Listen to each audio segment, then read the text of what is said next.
want to see where is the depth of his love most visible? Is it when he's walking on water? Is it when he's turning water to wine for a wedding couple to save embarrassment? Is his love most revealed when he's feeding the 5,000 plus? Or when he's giving sight to somebody who's bored or blind? Or is his greatest love, act of love, on Calvary? I think for most of us we would say, well, Calvary, he died for us. And in fact, Jesus even said in the Gospel of John, no greater love does a man have than to lay down his life for his friends. Now, far be it from me to try to nuance Jesus' own message of what the greatest act of love is. But when his apostles began preaching the good news, as we read it in the Acts of the Apostles, in one of the sermons, they said that maybe someone would have the courage to die for a friend, but think of the fact that Jesus died for the ungodly. We weren't his friends. Go back to Calvary. His friends had actually abandoned him, betrayed him, denied him. And the people that were there were taunting him. You said that you could destroy this temple and in 3 days rebuild it, but you cannot even save yourself.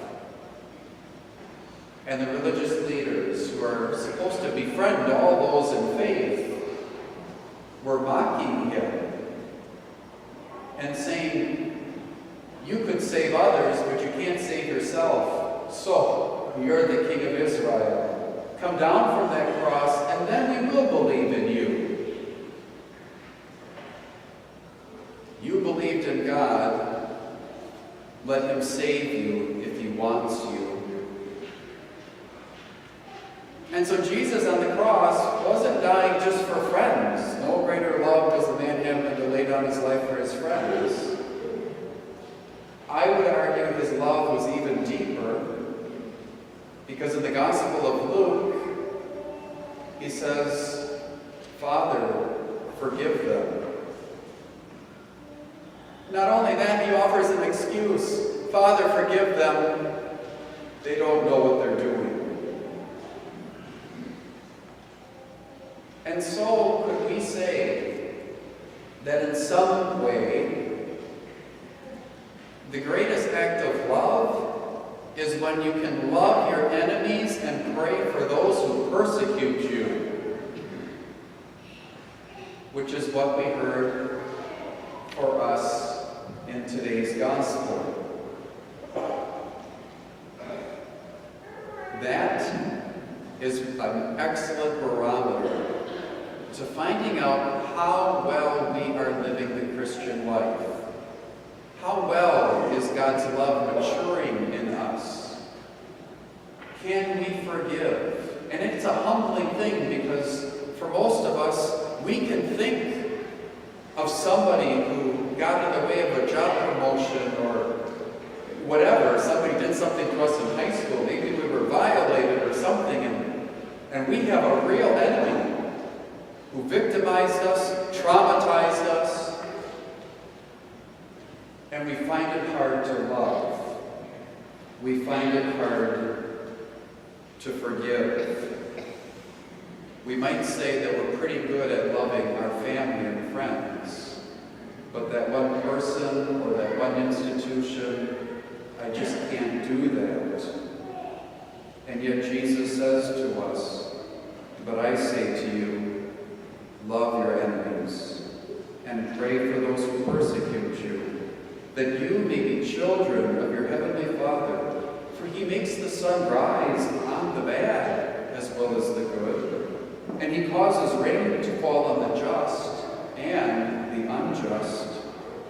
For if you love those who love you, what recompense is that? Do not tax collectors do that? And if you only greet your brothers, what's unusual about that? Do not pagans do the same? So I think a good examination of conscience for each of us to say, who is the greatest enemy in my life? How am I doing in terms of wanting that person to be saved and trying my best to forgive? Now, there might be some in this congregation who are so blessed that I don't have a single enemy. My whole life, nothing, no, I can't think of any. Not a single grudge, no, nothing.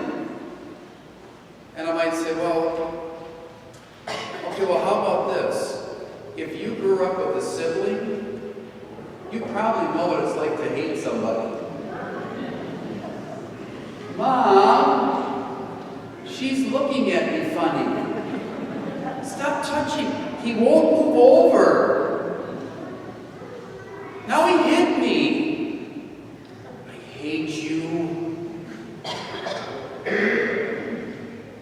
And so we know what it's like when our emotions roil up. The feeling of having an enemy. And sometimes this happens even in marriage. On Monday, February 13th, while I was doing something, I turned on the sports radio and this commercial came on. They're trying to sell life insurance. And the guy makes this comment on February 13th. He said, you know, it's very wise to provide for those you love. Rather than a Valentine's dinner, you could probably get a nice, simple, modest life insurance policy. And I swear I heard hundreds of female voices in the cross. No! Can you imagine if a husband goes up to his wife and says, I canceled the dinner reservations and I returned the jewelry box and I got a simple life insurance policy instead for like $50,000. What would she be thinking? Are you kidding me? Like, this is awkward timing. Do you just not want to spend the evening with me? I can't believe it. She might not say it, but her emotions are saying, why do you hate me?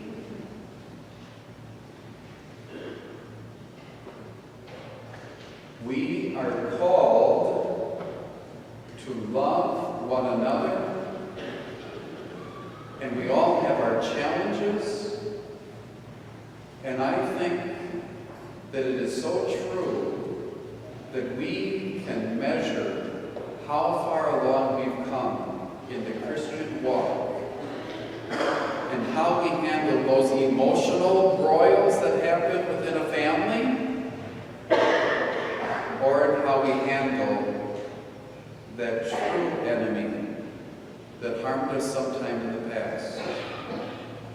Let us rise up and be the kind of children reflecting the perfection of our Heavenly Father, who is kind and loving to both the just and the unjust.